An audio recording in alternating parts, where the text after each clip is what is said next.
the morning after for Claire and Lord John is perfection. And I need you to tell me about any conversations you and David had about it. Did you kind of just do it in the moment? Like, your faces are so excellent at that first waking up moment.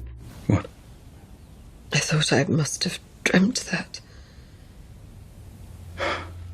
It's hard because there's like multiple things going on, and I think I wanted Claire to be very like, what the F have I just done?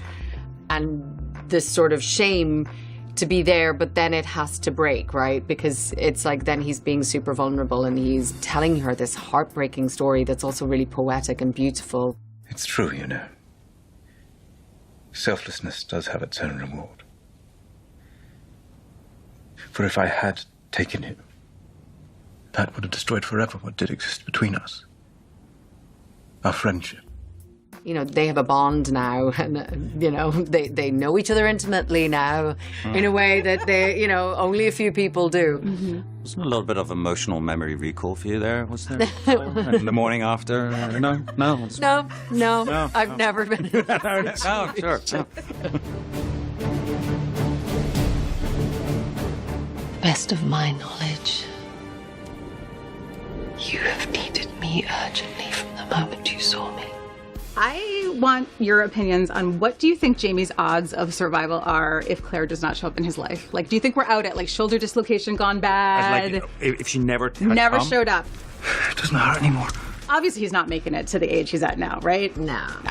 Well, I don't know, because I think a lot of the drama comes with Claire. Look at the amount of times Did the bus hurt when it just rolled over? I mean, I don't know. The amount of times he had to save her, that, you know, that she's put her foot in it, and I think when they first met, he was covered in blood and had a dislocated shoulder. It wasn't you falling off that horse in the first scene together. No. He would have been married probably to Leary, and that would have been an unhappy marriage. It would have been not very comfortable. But I think he probably wouldn't have been in all the strife that he's been through, I'm sorry to say.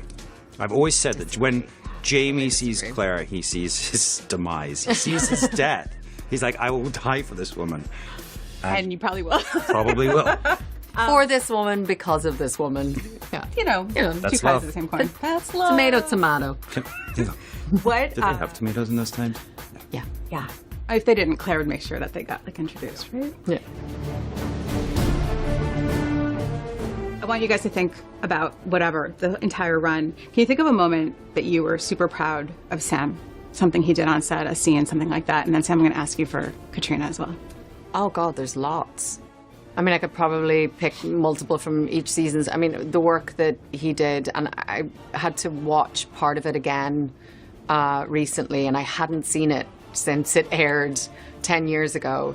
But the work that he did in 15 and 16 in season 1 was spectacular.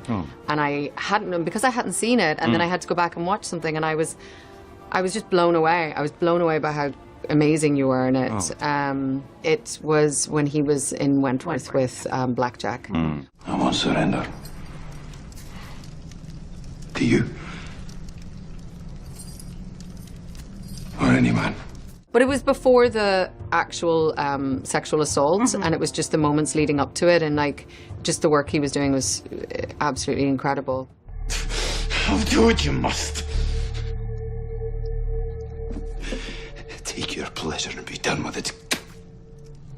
But then I also got to direct a scene with him and JB, and without giving anything away about it, it's kind of a simple scene, but it was just so beautifully done, and it was so like, and when I was watching, I was like, that is why every woman falls in love with Jamie Fraser. No, it was so beautiful. And it was really amazing. So nice. Nice, that's so nice. All right, you better bring it now. I mean, that was a really good one. Set the standard, right? I mean, look, firstly, we know Katrina's an incredible actress, so there are always these moments where we are asked, or she's asked to sort of dig into, you know, raw emotion. We've seen it in Faith. It's not your fault.